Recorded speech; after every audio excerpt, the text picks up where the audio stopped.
गरीब और अमीर की गाड़ी रेस। समीर सुमेरपुर में अपने माता पिता के साथ गांव की बस्ती में रहता था। उसके माता पिता खेतों में मजदूरी किया करते थे और समीर बाकी बच्चों की तरह स्कूल में पढ़ने जाया करता था। वो पढ़ाई लिखाई में होशियार था।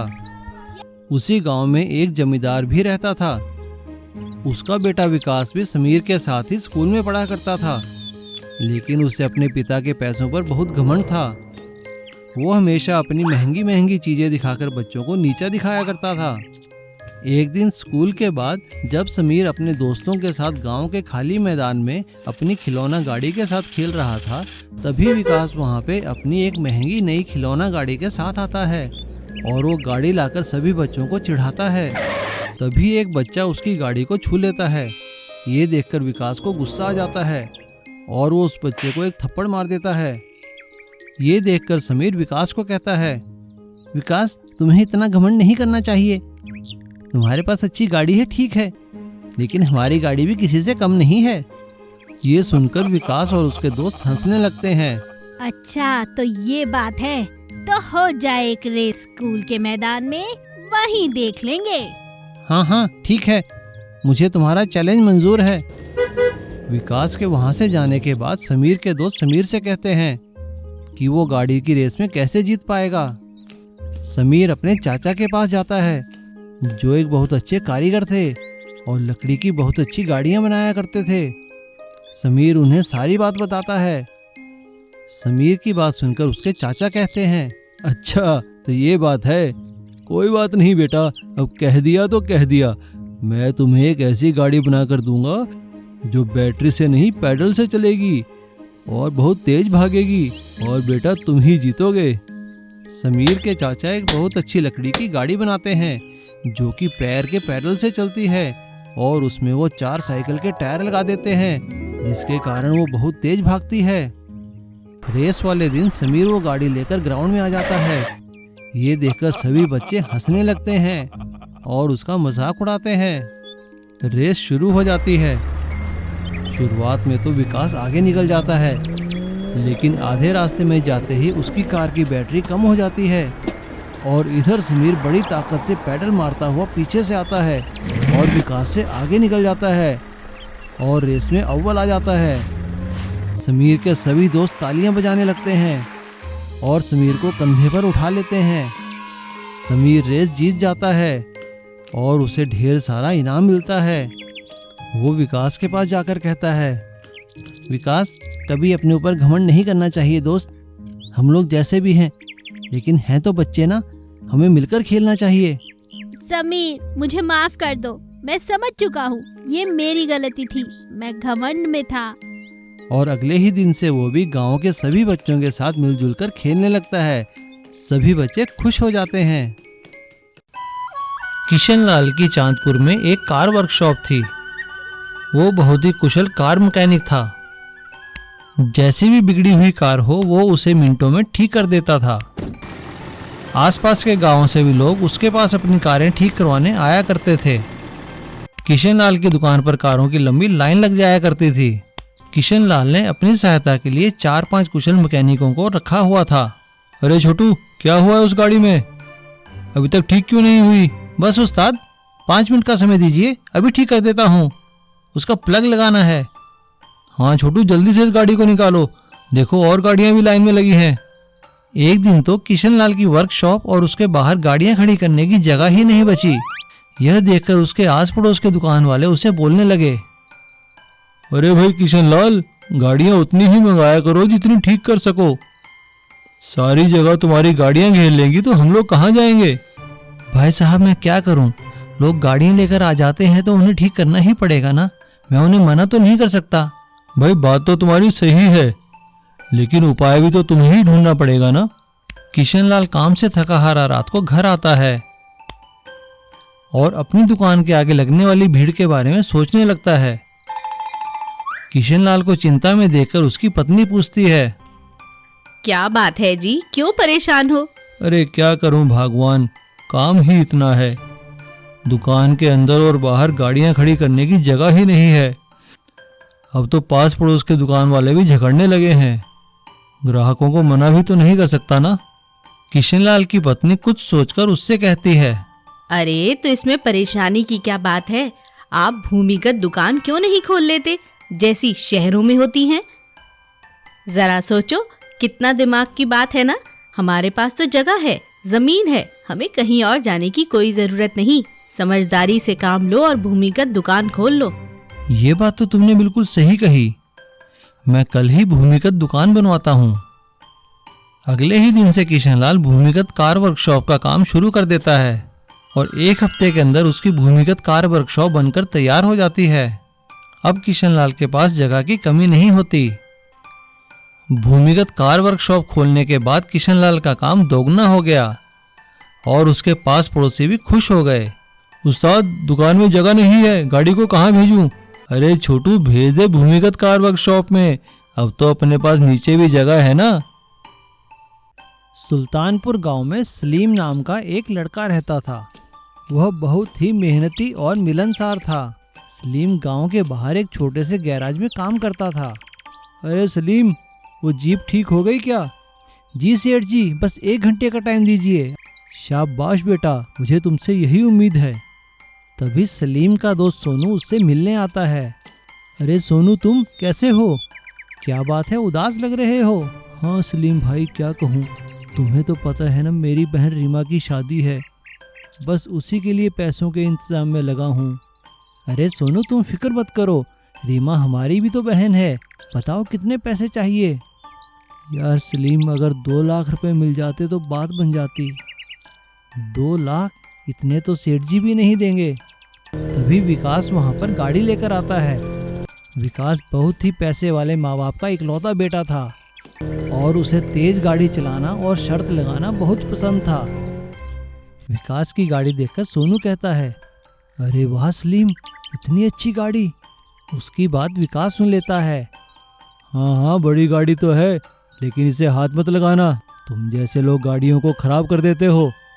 यह सुनकर सलीम कहता है, अरे विकास भाई, गुस्से ना होइए। नहीं सलीम, कोई बात क्यों नहीं, गाड़ी में बैठा होगा कभी, यह कार की बात करता है। विकास की यह बात सुनकर सलीम के मन में एक विचार आता है। ऐसी बात नहीं है विकास भाई, इसके पास भी एक कार है, एक अनोखी कार, जैसी आपके पास भी नहीं होगी। क्या कह रहे हो तुम सलीम, मेरे पास नहीं होगी? अच्छा ठीक है, लगी शर्त। 4 दिन बाद मेरी जन्मदिन की पार्टी है, तुम इसे इसकी खास कार में लेकर आओगे, और अगर वैसी कार कहीं नहीं हुई तो मैं तुम्हें शर्त के 2 लाख रुपए दूंगा। ठीक है विकास भाई, हमें मंजूर है। अरे सलीम, तूने एक कैसी शर्त लगा ली, कार कहाँ से लाएंगे? अरे सोनू, शादी के लिए पैसों का इंतजाम हो गया, बाकी तो मेरे पर छोड़ दे। सलीम गैराज के कोने में पड़े एक पुराने स्कूटर और एक कार के बारे में श्यामलाल से बात करता है। सेठ जी, मुझे वो पुराना स्कूटर और कार दे दीजिए, आप भी देखिए मैं उसका क्या बनाता हूँ। हाँ ठीक है भाई, ले लो। सलीम खाली समय में अपने काम में लग जाता है। वह बाइक और कार को आधा आधा काट लेता है और उन्हें बीच में से वेल्डिंग करके जोड़ देता है और 2-3 दिन की मेहनत करके उसको एक बाइक कार में बदल देता है। वह दिखने में एक अनोखी कार थी जो वाकई में किसी के पास नहीं थी। 4 दिन बाद शर्त का दिन आ जाता है। वह दोनों उस बाइक कार में बैठकर विकास के घर जाते हैं।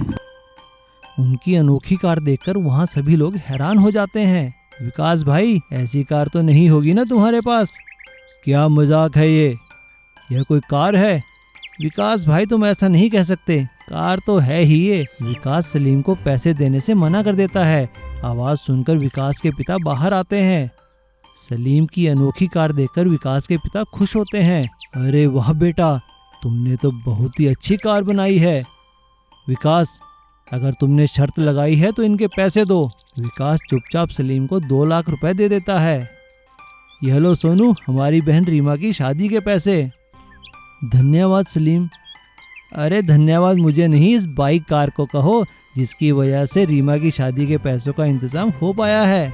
छोटू दादा की कार रेस।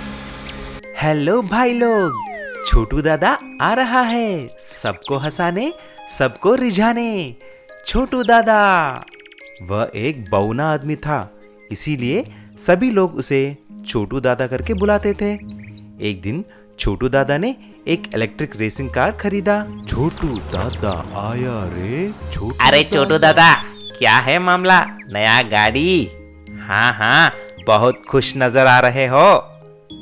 भाई ये गाड़ी नहीं है, ये मेरी प्यारी कार है, छोटू की कार।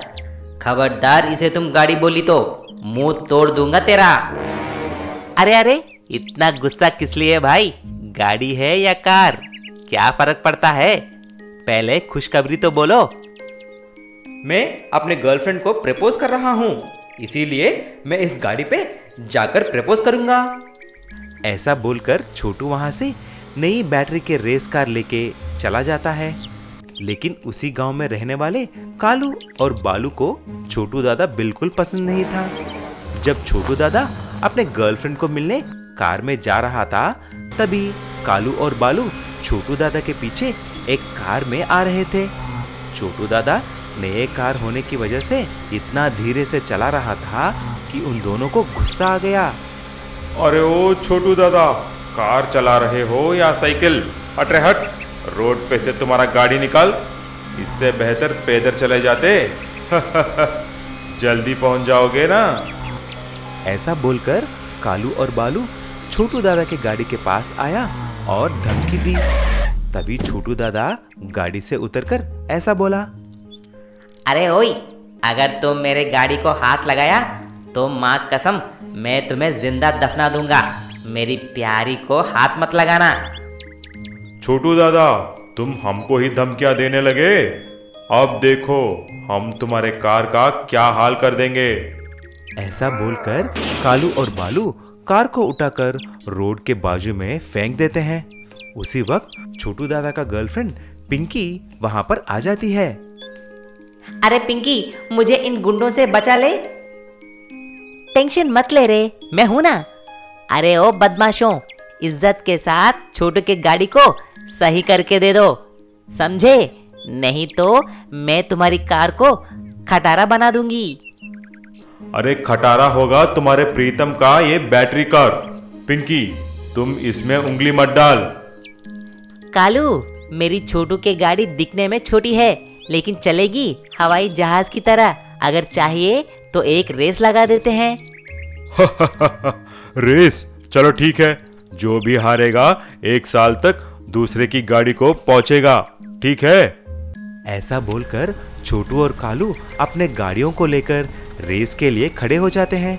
लेकिन पिंकी चालाकी से कालू के कार के साइलेंसर में एक केला लगा देती है और रेस शुरू हो जाती है। पहले कालू का कार तेजी से निकल गया, लेकिन बाद में केले की वजह से रुक जाती है और छोटू रेस में आगे निकलकर जीत जाता है। छोटू दादा, अरे मैं जीत गया रे, मैं जीत गया। छोटू दादा। अरे ये क्या हुआ रे?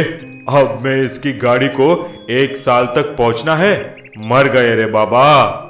गरीब मजदूर का सीमेंट कार। एक गांव में तोमर करके एक आदमी था। वह एक मिस्त्री का काम करता था। आसपास के गांव में मिस्त्री का काम करके घर बनाता था। एक दिन उसका दोस्त मिथुन तोमर के पास आया। अरे यार मिथुन, कैसे हो? बहुत दिन हो गए, कहाँ गायब हो गए? क्या बोलूं यार, पता नहीं मेरा नसीब ही खराब है या मुझे सब ऐसे ही लोग मिलते हैं। मिथुन, क्या हुआ? जरा ठीक से बोलो यार। यार तुम्हें पता है ना कि मैंने एक नया कार खरीदा है कल्याण सिंह साहूकार से। कल उस कार का एक्सीडेंट हो गया है, तभी मुझे पता चला कि उसने मुझे नकली इंश्योरेंस करवा के बेच दिया है। जब पुलिस ने जांच की, नकली इंश्योरेंस के इल्ज़ाम में मुझे अंदर कर दी। आखिर मैं 1 महीने के बाद स्टेशन से बाहर आया हूँ यार। 1 महीने में इतना सारा बात हो गया? चलो अभी के अभी, मेरे जान पहचान वाले पहलवान बहुत हैं, अभी जाकर उस कल्याण सिंह की हड्डी पसली एक कर देंगे। अरे यार नहीं, उसकी बात छोड़ दो, उसकी मैंने अलग से तैयारियां किया है। बस तुम एक मिस्त्री हो ना, मेरे कार का बॉडी पूरा खराब हो गया है, उसका कुछ न कुछ जुगाड़ करना है। एक काम कर सकते हैं यार, मेरे पास जो सीमेंट मिक्सर है उससे हम तुम्हारे कार को पूरा एक सीमेंट कार में बदल सकते हैं। फिर तुम्हारे कार को कुछ नहीं होने वाला। इसके लिए कम से कम तो 1 दिन लगेगा ही। आइडिया तो सुपर है। ठीक है, मैं कल आऊँगा। ऐसा बोलकर तोमर पूरे कार को सीमेंट कार में बदल देता है। मिथुन आकर उस सीमेंट कार को ले जाके कार स्टैंड में लगा देता है। तभी सारे कार ड्राइवर सीमेंट कार को देखकर हंसने लगते हैं। तभी मिथुन ने बोला, अरे हंस लो भाई, हंस लो, जितना भी हंसना है अभी हंस लो। एक बार तुम्हारी कार को कुछ एक्सीडेंट हो जाती है तब पता चलेगा कि तुम्हारा इंश्योरेंस नकली है, तभी तुम सड़ोगे जेल में। ऐसा बोलते ही सारे ड्राइवर्स मिथुन के पास आते हैं और मिथुन कल्याण सिंह का सारा असलियत बोल देता है। तभी उनमें से एक ड्राइवर सरकारी ऑफिस जाकर जांच करवाई। तभी उस ऑफिसर ने भी यही बात बोला कि इंश्योरेंस नकली था। उसी दिन सभी ड्राइवर्स और मिथुन कल्याण सिंह के पास जाकर उसे बहुत मारते हैं। उसे लेकर पुलिस के हवाले कर देते हैं और कंप्लेंट भी करते हैं। तुरंत पुलिस ने कल्याण सिंह को जेल में डाल देती है। तभी मिथुन उसके पास गया। क्यों कल्याण सेठ, तुम समझते हो कि एक तुम ही हो जो दूसरों को धोखा दे सकते हो? अभी जेल के अंदर बैठकर जेल की सड़े हुए खाने का मजा लो। ऐसा मिथुन अपने सीमेंट कार में वहां से चला गया और उसी को चलाकर खुशी से रहने लगा। मानव को कार चलाने का बहुत शौक था। वह हर साल कार रेस में हिस्सा भी लेता था, लेकिन आज तक कभी कार रेस में जीत नहीं पाया था। एक दिन मानव यह सोचकर बहुत उदास बैठा था। तभी उसका दोस्त किशोर उससे मिलने आता है। क्या बात है मानव, बड़े उदास लग रहे हो? हाँ यार किशोर, उदास तो मैं हूँ ही। 2 महीने बाद फिर से कार रेस है, पर इस बार मेरा मन नहीं कर रहा कार रेस में भाग लेने को। अरे मानव, ऐसी बात क्यों करते हो? यह तो तुम्हारा पसंदीदा काम है और फिर तुम्हारा सपना भी तो है कार रेस विजेता बनने का। अपने सपने को ऐसा अधूरा मत छोड़ो। नहीं यार किशोर, आज मैं बहुत उदास हूँ। मेरा मन तो कर रहा है कि मैं अपनी कार को बेच दूं। इस कार पर मैंने बहुत पैसा लगाया, इसके साथ मैंने बहुत प्रैक्टिस भी की, लेकिन फिर भी कार रेस जीत नहीं पाया। मुझे इस बात का बहुत दुख है। अरे मानव, ऐसा क्यों सोचते हो? देखो तो सही कार कितनी अच्छी है। तुमने इस पर कितना पैसा लगाया है और तुम्हें इस कार के बारे में सब पता भी है। मेरी बात मानो, इसे बेचो मत, इसमें कुछ परिवर्तन करो। यार किशोर, अब क्या परिवर्तन करूं? सब कुछ तो बदल दिया, इंजन, गियर बॉक्स, टायर, सब कुछ। मुझे लगता है कहीं ना कहीं तो कुछ गड़बड़ है। किशोर मानव को एक वास्तु शास्त्री के पास लेकर जाता है। सारी बात सुनकर शास्त्री जी कहते हैं, देखो बेटा मानव, तुम्हारी बातें सुनकर तो ऐसा लगता है कि तुम्हें इस कार का रंग बदलना चाहिए। मैं तो कहूँगा इस कार को तुम गोल्डन कलर में पेंट करो, फिर देखना तुम अवश्य कार रेस में विजयी होंगे। मानव और किशोर शास्त्री जी की बात मान लेते हैं और कार को गोल्डन कलर से पेंट कर देते हैं। गोल्डन कलर में पेंट करने के बाद कार और भी सुंदर लगने लगती है। यह देखकर किशोर मानव से कहता है, अरे वाह मानव, तुम्हारी कार तो और भी चमक रही है। हाँ यार किशोर, अच्छा हुआ मैंने इसे बेचा नहीं। 2 महीने बीत जाते हैं, कार रेस का दिन आ जाता है। मानव की गोल्डन कार को देखकर सभी लोग हैरान हो जाते हैं। कार रेस में मानव बहुत अच्छे से पार्टिसिपेट करता है। और यह क्या, देखते ही देखते मानव सभी कारों से आगे निकल जाता है और वह कार रेस रिकॉर्ड टाइम में जीत जाता है। अरे वाह किशोर, धन्यवाद, तुमने मुझे बचा लिया। आज तो मैंने रिकॉर्ड ही तोड़ दिया। मुझे तो लगता ही नहीं था कि मैं जीत पाऊंगा, लेकिन मैंने तो सारे रिकॉर्ड तोड़ दिए। हाँ मानव, तुम ठीक कहते हो। यह सब तुम्हारी लगन, मेहनत और इस गोल्डन कार की वजह से हुआ है। देखा, कार को गोल्डन रंग से रंगने में कैसा चमत्कार हुआ है। यह कार तो वाकई में गोल्डन कार है। हाँ किशोर, तुम ठीक कहते हो, यह कार तो वाकई में मेरे लिए गोल्डन कार है। केले जैसी गाड़ी। राजनगर में मॉडल नाम का एक बहुत अच्छा स्कूल था। वहाँ पर इंग्लिश मीडियम में पढ़ाई होती थी। वहाँ की पढ़ाई बहुत ही अच्छी थी। राजनगर का हर कोई इंसान अपने बच्चों को वहीं पढ़ाना चाहता था। इसी स्कूल में विजय का बेटा राजू भी पढ़ता था। एक दिन राजू अपने पापा से कहता है, पापा, अगले महीने मेरे स्कूल में एनुअल फंक्शन है। बहुत अच्छे बेटा, क्या तुम भी किसी एक्ट में पार्टिसिपेट कर रहे हो? नहीं पापा, टीचर ने मुझे ऑफर किया था पर मैंने मना कर दिया। क्यों? तुम तो बहुत टैलेंटेड हो, तुम्हें तो पार्टिसिपेट करना ही चाहिए। पर पापा, सभी बच्चों के पापा बड़ी बड़ी गाड़ियों में आते हैं और हमारे पास गाड़ी नहीं है। इसीलिए मैंने सोचा है हम फंक्शन में नहीं जाएंगे, वरना दूसरे बच्चे मेरा मजाक उड़ाएंगे। विजय राजू को कुछ कहने लगते हैं, लेकिन वह चुप हो जाते हैं। विजय, जो खुद एक अच्छे कार मैकेनिक थे, एक तरकीब लगाते हैं और बहुत कम पैसों में एक गाड़ी खरीद लेते हैं और 3-4 दिन प्लानिंग करने के बाद उसे वो मॉडिफाई करते हैं। और एक दिन आकर वह अपने बेटे राजू से कहते हैं, राजू बेटा, तुम्हारे लिए खुशखबरी है। बेटा, हम अगले महीने स्कूल के फंक्शन में अपनी गाड़ी में बैठकर जाएंगे। मैं तुमसे वादा करता हूँ। सच पापा? हाँ बेटा, मेरा विश्वास करो। अब तुम भी स्कूल के फंक्शन में पार्टिसिपेट कर लो। ठीक है पापा, मैं कल ही टीचर को अपना नाम लिखवा दूंगा। राजू अपने फंक्शन की तैयारी करने लगता है और इधर विजय कड़ी मेहनत से बहुत कम पैसों में एक बेहतरीन कार बना देता है। उस कार की खासियत थी उसका रंग और रूप। और ठीक फंक्शन से एक दिन पहले, राजू बेटा, घर से बाहर आओ, देखो अपनी नई कार। सच पापा?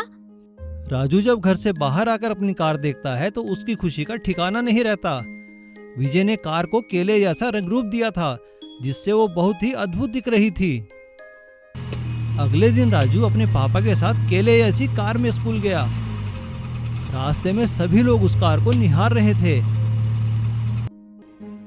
राजू के सभी दोस्तों ने उस कार की बहुत तारीफ की और राजू ने भी फंक्शन में अपना पार्टिसिपेशन बहुत अच्छे से किया। इस तरह राजू और विजय दोनों की मेहनत रंग लाई और दोनों ने अपनी मेहनत से उस दिन को एक सफल दिन में बदल दिया। मरम्मत कार, पहिया बेल्ट, स्पोर्ट्स कार।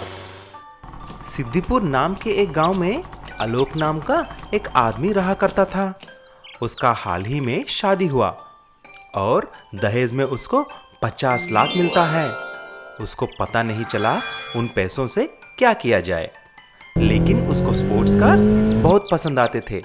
एक दिन उसकी बीवी अपनी मैकी को चली जाती है।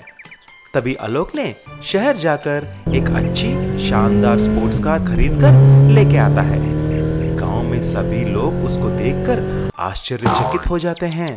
तभी आलोक का दोस्त करीम उसको देखता है। अरे ये कितना सुंदर स्पोर्ट्स कार है, ये तो कम से कम 50 लाख की होगी।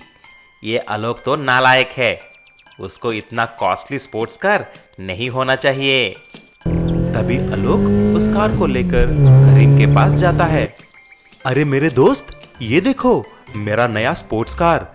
कितने दिनों से इसको खरीदने के लिए सोच रहा था, अब जाके हुआ।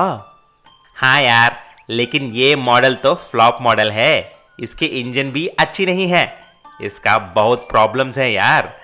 मालूम नहीं तुमने ये क्यों खरीदा? मैं तो एक कार रेसर हूँ, मुझसे पूछ लेते। ये क्या बोल रहे हो यार, तुमने तो मेरे सारी खुशी पे पानी फेर दी। ठीक है, एक काम करते हैं यार, कल एक रेस होने वाला है, मैं इसे उसमें चलाकर देखूंगा, उससे पता चल जाएगा कि ये कितना अच्छा है।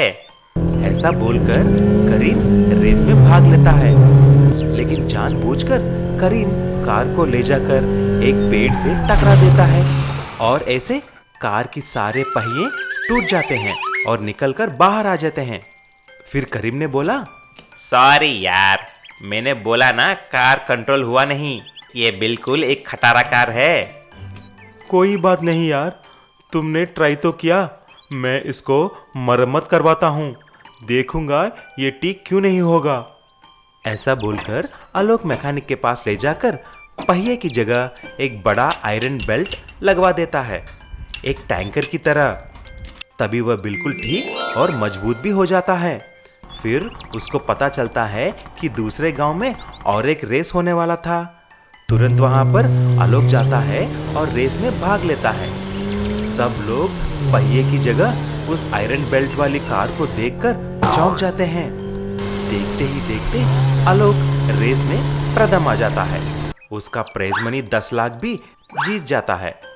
तभी एक आदमी ने आलोक से पूछा, अरे भैया, ये तो सिद्दीपुर में हुआ रेस में एक्सीडेंट वाला कार तो नहीं?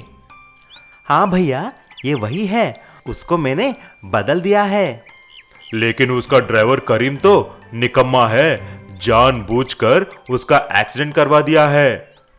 तभी आलोक को करीम का दुर्बुद्धि समझ में आ जाता है और उसके पास जाकर, यार तुमने एक सोचकर मेरा कार का एक्सीडेंट करवा दी, लेकिन मैंने उसको बदलकर अभी 10 लाख रुपए कमाया है।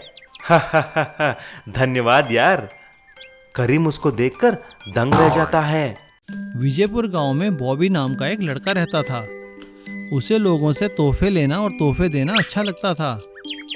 वो चाहता था कि हर कोई उसे तोहफे दे। पापा पापा, आज मेरा जन्मदिन है, आप मुझे एक तोहफे में क्या देंगे? हाँ बेटा, मुझे याद है। देखो, मैं तोहफे में तुम्हारे लिए कितने सारे खिलौने लाया हूँ। गाड़ियाँ हैं, गुड्डा गुड़िया है, बंदूक है और भी कई खिलौने हैं।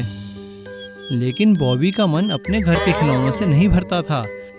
वो तो चाहता था कि उसके दोस्त भी उसे काफ़ी तोहफे दें, इसीलिए वो अपने दोस्तों से भी काफ़ी तोहफे मांगता था। अरे मोहन, तुम्हें पता है ना मेरा जन्मदिन है, आज तोहफा ला रहे हो ना तुम मेरे लिए? और श्याम, तुम भी? हाँ हाँ बॉबी, हम तोहफे जरूर लाएंगे, तुम फिक्र मत करो। और उसके दोस्त भी उसके लिए तोहफे लेकर आते हैं। समय के साथ साथ बॉबी बड़ा हो जाता है और उसकी शादी हो जाती है। अपनी शादी में भी वो दोस्तों से तोहफे की मांग करता है। अरे मोहन, श्याम, मेरी शादी है यार, तुम लोग आ रहे हो ना? हाँ हाँ बॉबी, हम जरूर आएंगे। हाँ हाँ बॉबी, हमें पता है तुम्हें तोहफों से बहुत प्यार है, फिक्र मत करो, हम तुम्हारे लिए तोहफे भी लेकर आएंगे। बॉबी के सभी दोस्त उसकी इस आदत से परेशान थे। वो लोग पीठ पीछे उसका मजाक उड़ाया करते थे। बॉबी की शादी को 1 साल बीत जाता है। वो अपनी शादी की पहली सालगिरह बड़ी धूमधाम से मनाता है और अपने सभी दोस्तों को निमंत्रण देता है, लेकिन साथ में वही शर्त भी रख लेता है कि सभी लोग तोहफे लेकर आएंगे। अब बॉबी के सभी दोस्त उसको सबक सिखाने की ठान लेते हैं। बॉबी, शादी की सालगिरह बहुत मुबारक हो। अरे आओ आओ मोहन, कैसे हो? आओ श्याम भाई, कैसे हो? तोहफे लाए हो ना? हाँ हाँ बॉबी, फिक्र मत करो, ये लो मेरी तरफ से तोहफा। मोहन उसे एक बहुत बड़ा बक्सा देता है। उस बक्से के अंदर कई छोटे छोटे खिलौने थे, जिन्हें देखकर बॉबी खुश हो जाता है। शादी की सालगिरह मनाने के बाद सभी लोग अपने घर चले जाते हैं। 2 दिन बाद बॉबी मोहन को फोन करता है। अरे मोहन, कैसे हो भाई तुम? क्या हुआ बॉबी, तुम परेशान क्यों लग रहे हो? अरे यार, मैं तो दुखी आ गया हूँ, मेरी बीवी ने मुझे घर से बाहर निकाल दिया है। अरे आखिर क्या हुआ ऐसा? अरे पता नहीं यार, मेरे घर में बहुत बदबू आ रही है, लगता है किसी खिलौने से आ रही होगी। मोहन और श्याम बॉबी के घर पहुंचते हैं। वो ये देखकर हैरान हो जाते हैं कि बॉबी का सारा सामान बाहर आंगन में पड़ा था और उसकी बीवी दरवाजे पर खड़ी थी। तभी मोहन आगे आकर बॉबी की बीवी से माफी मांगता है और कहता है, भाभी जी, हमें क्षमा कर दीजिए, हमने बॉबी को सबक सिखाने के लिए उसके खिलौनों में मरी हुई छिपकली रख दी थी। ये सुनकर बॉबी को गुस्सा आ जाता है, लेकिन तभी श्याम उसे समझाता है, बॉबी दोस्त, देखो, तुम्हारी ये आदत छुड़ाने के लिए ही हमने ऐसा किया था, ताकि तुम्हें आगे अपने बच्चों के आगे शर्मिंदा न होना पड़े। अब बॉबी अपने दोस्तों की बात समझ चुका था और उसने तोहफे मांगना छोड़ दिया। उसकी बीवी ने भी उसे माफ कर दिया और दोनों खुशी खुशी अपने घर में रहने लगे। जादुई मिनी मटकार हाउस। कृष्णा नगर के एक गांव में पासवान करके बड़ा सोने का व्यापारी था। उसका एक दुकान भी था। पासवान बहुत ही निर्दयी आदमी था, लेकिन पासवान स्वामी जियों को बहुत मानता था। वह हर किसी स्वामी जी को अपना हाथ और जन्म कुंडली दिखाकर अपना जातक पूछता था। उसी गांव का रहने वाला सुंदर अपने बीवी रूपा के साथ रहता था। वह गरीब था, लेकिन अच्छा आदमी था। एक दिन उसने अपने बीवी से बोला, रूपा, तुम कहाँ हो? कल तुम्हारा जन्मदिन है ना? चलो आज जाकर पासवान के सोने की दुकान में सोने का चेन खरीदेंगे।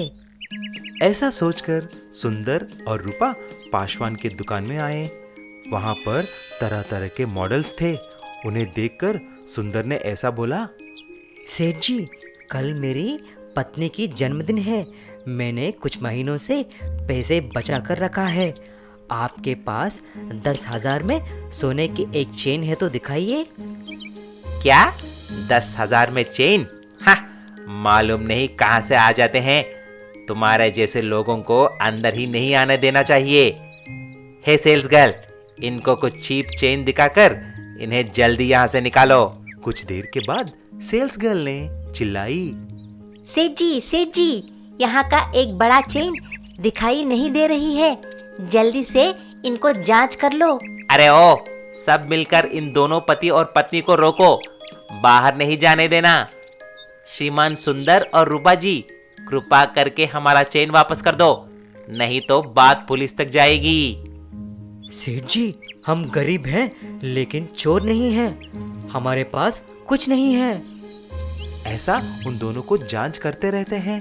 थोड़ी देर के बाद सेल्स गर्ल ने फिर से चिल्लाई, अरे सेठ जी, गलती होगी। चेन यहीं पर सोफा के नीचे है, इन्हें छोड़ दीजिए। उसके बाद सुंदर और रूपा को छोड़ देते हैं। जब दोनों घर आए, दोनों शॉप में हुए अपमान के बारे में सोचने लगे, दुखी रहने लगे। तभी सुंदर ने बोला, तुम दुखी मत हो रूपा, मैं इस अपमान का बदला लेके रहूंगा। सेठ को सबक सिखाऊंगा। ऐसा बोलकर सुंदर एक स्वामी जी की वेश में पासवान के घर जाता है। तभी सेठ स्वामी जी को अंदर बुलाकर स्वागत करते हैं। सेठ, मैंने तुम्हारे बारे में बहुत सुना है, इसीलिए आपको एक जादुई मिनी मड कार हाउस देने के लिए यहाँ पर आया हूँ। अगर इसमें तुम एक रात के लिए तुम्हारा सभी सोना पैसा रखोगे तो तुम्हारा धन 4 गुना हो जाएगा। सोच लो। अरे ये तो जादुई मिनी मटकार है स्वामी जी, मैं ठीक ऐसा ही करूंगा, धन्यवाद। ऐसा सोचकर सेठ अपना सारा पैसा सोना लेकर उस मिनी मड कार हाउस में छुपाकर चला जाता है। लेकिन जब रात हुई, ठीक 12 बजे सुंदर जाकर सभी पैसा और सोने को चुरा लेता है। सुबह जब पासवान सेठ आकर देखा तो उसका पैसा सोना सब गायब हो गया। ये देखकर सर चकराकर नीचे गिर जाता है। ऐसा सुंदर ने सेठ को सबक सिखाया और बदला लिया। Mini sports car sports bike की रेस। एक गांव में कुछ अमीर बच्चे जॉनी, बन्नी और टॉमी 3 फॉरेन मिनी कार्स लेके बहुत तेजी से चलाकर जा रहे थे। उन कारों को टकराकर सड़क पे लोग, साइकिल पे चलने वाले और बाइक्स पे चलने वाले गिरने लगे। वह तीनों कार से सबको परेशान कर रहे थे, सभी को गिराकर जाने लगे। ऐसा ही चलते चलते तीनों एक प्रभुत्व पाठशाला में पहुंच जाते हैं और हंगामा करने लगे। उसकी वजह से सारे बच्चे परेशान हो गए। कुछ देर के बाद तीनों कार से उतरे और जॉनी ने ऐसा बोला, यार, आज तो बहुत मजा आया। सभी को बहुत मजा चखाया, खासकर उन गवर्नमेंट स्कूल की बच्चों को।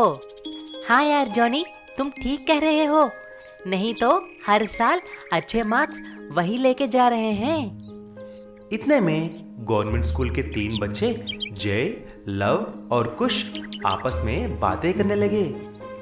यार, इन अमीर स्कूल के बच्चों को हद ही नहीं है। हर वक्त गांव के लोगों को और हमको तंग करने लगते हैं। हाँ यार जय, तुम सच कह रहे हो, हमें किसी भी तरह उनको सबक सिखाना है। लव और कुश, मेरे पास एक प्लान है, लेकिन उसके लिए हमें कुछ पैसों की जरूरत है। यार जय, पैसे तो मिल जाएंगे, आखिर प्लान तो बताओ। यार, मैं एक इलेक्ट्रिक बाइक बनाना चाहता हूँ। उसके बाद मैं एक रेस का आयोजन करूँगा।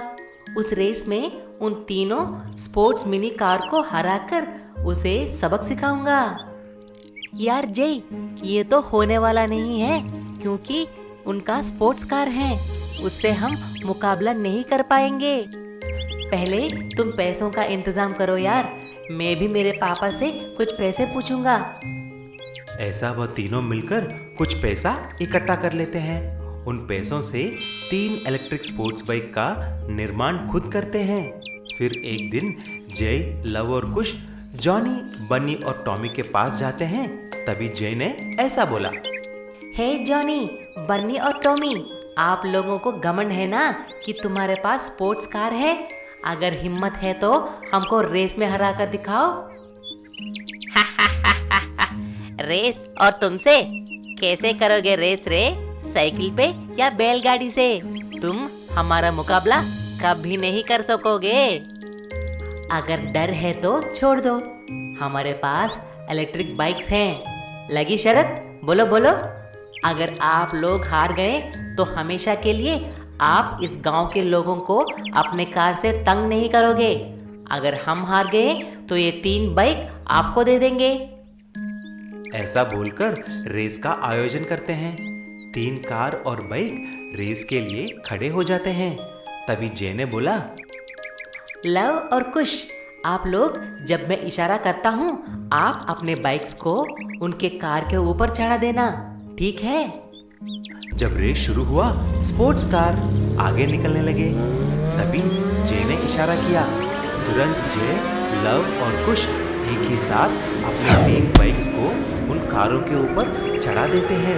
लेकिन ये बात जॉनी, बनी और टॉमी को पता ही नहीं था।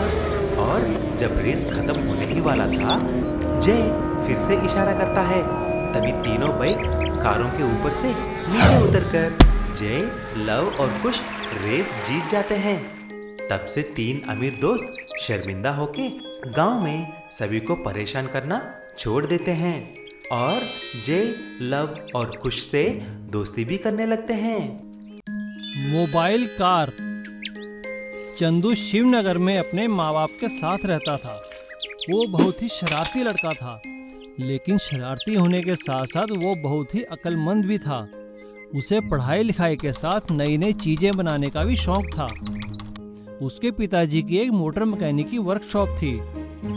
वो हमेशा अपने पिताजी की वर्कशॉप में जाकर कुछ ना कुछ नया बनाता रहता था। एक दिन जब चंदू वर्कशॉप के कोने में कुछ बना रहा था तो उसके पिताजी ने उससे पूछा, अरे चंदू बेटा, क्या बना रहे हो आज? कोई नया प्रोजेक्ट है क्या? पिताजी, मैं मोबाइल कार बना रहा हूँ। हाँ ठीक है बेटा, लगे रहो, और जब बन जाए तो मुझे भी बता देना। जी पिताजी। ऐसा कहकर चंदू के पिता वहाँ से चले गए। चंदू अपने प्रोजेक्ट में इतना मशगूल हो गया कि वो खेलना जाना भी भूल गया था। खेल के मैदान में उसके दोस्त आपस में बात करते हैं। अरे बंटी, तुझे पता है चंदू क्यों नहीं आ रहा? काफी दिन हो गए। अरे नहीं यार, मुझे नहीं पता। चलो उसके घर चलकर देखते हैं। हाँ ठीक है, तो चलो उसके घर जाकर देखते हैं। चंदू के सभी दोस्त जब उसके घर आकर पूछते हैं तो उन्हें पता चलता है कि वो तो अपने पापा की वर्कशॉप में है। चंदू के सभी दोस्त उसकी वर्कशॉप में पहुंचते हैं। वहां वो देखते हैं कि चंदू एक कोने में कुछ बना रहा था। अरे चंदू, तुम यहाँ हो? क्या बना रहे हो? अरे बंटी शंटी, देखो देखो, मैं मोबाइल कार बना रहा हूँ। मोबाइल कार का नाम सुनकर उसके सभी दोस्त उस पर हंसने लगे और उसका मजाक उड़ाने लगे। क्या कहा? Mobile car? अरे नहीं, ऐसा कुछ नहीं होता चंदू, तुम बेकार में अपना समय खराब कर रहे हो। चलो आओ, हम लोग खेलते हैं। और चंदू के दोस्त उसका मजाक उड़ाकर वहां से चले गए। कुछ दिनों बाद जब सभी बच्चे मैदान में खेल रहे थे, तभी चंदू वहां पे अपनी मोबाइल कार लेकर आया। उसकी कार देखकर सभी हैरान हो गए। उन्हें हैरानी में देख चंदू ने हंसते हुए कहा, अरे क्या हो गया तुम सबको? अरे मैं हूँ तुम्हारा चंदू, और ये देखो मेरी मोबाइल कार। हमें माफ कर दो चंदू, हमने तुम्हारा मजाक उड़ाया, लेकिन तुमने तो मोबाइल कार बना ली, हमें भी अपनी कार में बिठाओ ना। अपने दोस्तों की बात सुनकर चंदू ने उन सबसे कहा, हाँ क्यों नहीं, आओ चलो सबके सब मेरी कार में बैठ जाओ। हे चलो चंदू की कार में घूमते हैं। और चंदू अपने सभी दोस्तों को मोबाइल कार में बिठाकर पूरा गांव घुमाने लगा। चंदू की मोबाइल कार देखकर सभी गांव वाले चंदू की तारीफ करने लगे और उसके दोस्त भी बहुत खुश थे। हमारा प्यारा दोस्त चंदू जिंदाबाद। पैसों का कार। कुछ दिन पहले भरतपुर नाम का एक गांव था। उस गांव में करण करके एक आदमी था। उसके पास एक पुराना कार था। वह उसी को चलाकर अपनी बीवी और बेटे का पालन पोषण करता था। करण बहुत ही अच्छा और नेक इंसान था, लेकिन उसका पुराना कार बार बार रिपेयर होकर बहुत तकलीफ दे रही थी। अरे ये कार अभी बहुत पुराना हो चुकी है, मैं इसे रिपेयर नहीं करवा सकता। मेरे पास इतने पैसे भी नहीं हैं कि एक नया कार खरीदूं। एक दिन अपने कार में शहर जा रहा था, तभी उसने एक घायल गाय को देखा। तुरंत वह कार रोक के, अरे इस गाय को बहुत बुरी तरह घाव है, इसको मुझे मदद करनी चाहिए। ऐसा सोचकर उस गाय को अपने कार में डालकर शहर में अस्पताल लेके गया। उस गाय को इलाज करवाया। डॉक्टर उस गाय को एक इंजेक्शन और दवा डालते हैं। गाय बिल्कुल ठीक हो जाती है। तभी वह गाय एक देवता के रूप में बदल जाती है। मानव, मैं एक श्राप की वजह से एक गाय बन चुकी हूँ। एक लॉरी वाले की एक्सीडेंट की वजह से मैं घायल हो गई। आपने मुझे बहुत सेवा किया। आप एक नेक इंसान हैं। बोलो, आपकी क्या इच्छा है? देवता, मेरी कार बहुत पुरानी हो चुकी है, आप उसे ठीक करवा दीजिए बस। बेटा करण, मैं एक वरदान दे रही हूँ। आप इससे कुछ अच्छा ही मांग सकते हैं। मुझे और कुछ नहीं चाहिए माँ, बस मेरी कार को ठीक करवा दो। बेटा, मैं आपकी कार को एक मनी कार में बदल डालता हूँ। और हाँ, हर पौर्णमी की रात को इस कार में से पैसों की बंडल आएंगे, उससे आप खुशी से रहना। देवता ऐसी बोलते ही कार एक मनी कार में बदल जाती है। ये सारी बात करण आकर उसकी बीवी को बोला। उसने यकीन नहीं कर पाई। ये आप क्या बोल रहे हैं जी? आखिर ये बात कल ही पता चल जाएगी, क्योंकि कल ही पौर्णमी है। अगर आपकी बात सच निकली तो इस मनी कार में से नोटों के बंडल निकलना है। उस पौर्णमी की रात करण और उसकी बीवी कार के सामने ही इंतजार कर रहे थे। अचानक से आसमान से एक बहुत बड़ी रोशनी आकर कार पर पड़ती है और उस मनी कार के अंदर से ढेर सारे नोटों के बंडल बाहर आकर गिरते हैं। दोनों बहुत खुश हो जाते हैं। अजी, सुनते हो? आपकी देवता की बोली सच निकली। हम इस पैसों से एक बड़ा जमीन और घर खरीदेंगे और कुछ पैसे गांव के गरीबों को भी दे देंगे। ऐसा करण और उसका पत्नी अमीर हो जाते हैं। हर महीने आए हुए पैसे गांव के गरीबों में बांट लेते हैं। छगन सेठ गांव के बहुत बड़े रईस थे। उनके पास बहुत ज्यादा जमीन, खेत, खलिहान और दुकानें थी। किसी चीज की कोई कमी नहीं थी। वो गांव के बीचों बीच अपने एक बहुत बड़े मकान में अपनी पत्नी सुशीला और 2 बच्चों विक्की और बब्बी के साथ रहते थे। छगन सेठ बहुत मेहनती और अच्छे इंसान थे। अरे रामू, क्या हुआ?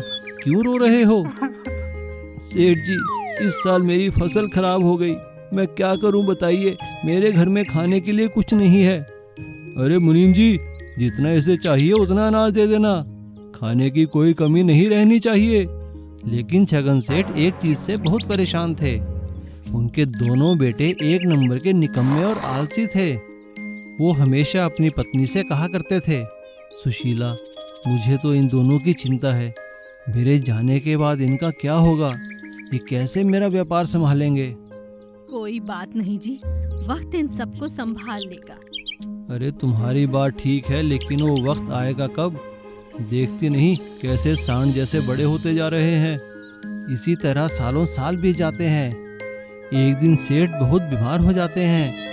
वो अपने दोनों बच्चों को बुलाकर कहते हैं, बेटा, मैं तुम दोनों को एक काम देना चाहता हूँ। जो उसमें अव्वल आएगा मैं उसी को सारा व्यापार, काम और जमीन जायदाद देकर जाऊंगा। हमें क्या करना होगा पिताजी? तुम दोनों को हमारे जंगल वाली पुरानी हवेली में जाना होगा। वहाँ पर 2 सुनहरी कारें हैं। तुम में से जिसकी कार सबसे चमकती हुई होगी, मैं उसी को सब कुछ दूंगा। ऐसा सुनते ही दोनों हवेली की तरफ चल पड़ते हैं। वो जंगल के रास्ते से बड़ी मुश्किल से हवेली में पहुँचते हैं तो वहाँ 2 कारें खड़ी हुई थी। उनके ऊपर धूल मिट्टी जमी थी। विक्की बड़ी कार को साफ करता है। वो अंदर से सुनहरे रंग की थी। बब्बी, ये कार मेरी है, तू दूसरी कार को साफ कर। बब्बी विक्की से थोड़ा ज्यादा समझदार था। वो जैसे ही कार को साफ करता है, वो सुनहरे रंग की नहीं थी, लेकिन वो उसे चलने लायक बना देता है। और इधर विक्की की कार सुनहरे रंग की थी। साफ करने के बाद वो चमकने लगती है, लेकिन वो चल नहीं सकती थी। विक्की बब्बी से कहता है, बब्बी भाई, तेरी कार चल रही है ना? तू ऐसा कर, रस्सी से बांधकर मेरी कार को खींच ले। हम दोनों कारें लेकर घर जाते हैं। वे दोनों ऐसा ही करते हैं। वे दोनों घर के आंगन में लाकर दोनों कारें खड़ी कर देते हैं और अपने पिता को बाहर बुलाते हैं। दोनों कारों को देखकर सेठ अपनी सारी धन दौलत बब्बी को दे देता है। ये देखकर विक्की बोलता है, पिताजी, मेरी कार तो इससे ज्यादा चमक रही है, फिर भी आपने सारी दौलत बब्बी को क्यों दी? बेटा, तुम्हारी कार चमक रही है, लेकिन ये किसी काम की नहीं है। लेकिन असली सुनहरी कार तो बब्बी की है, जो चल सकती है और सोना कमा सकती है। इसलिए जीवन में हमेशा मेहनत करो और ऐसा काम करो जिससे तुम खुद की और औरों की मदद भी कर सको। दोनों बेटों को अपने पिता की बात समझ आ जाती है और वो दोनों उसी दिन से मेहनत करने लगते हैं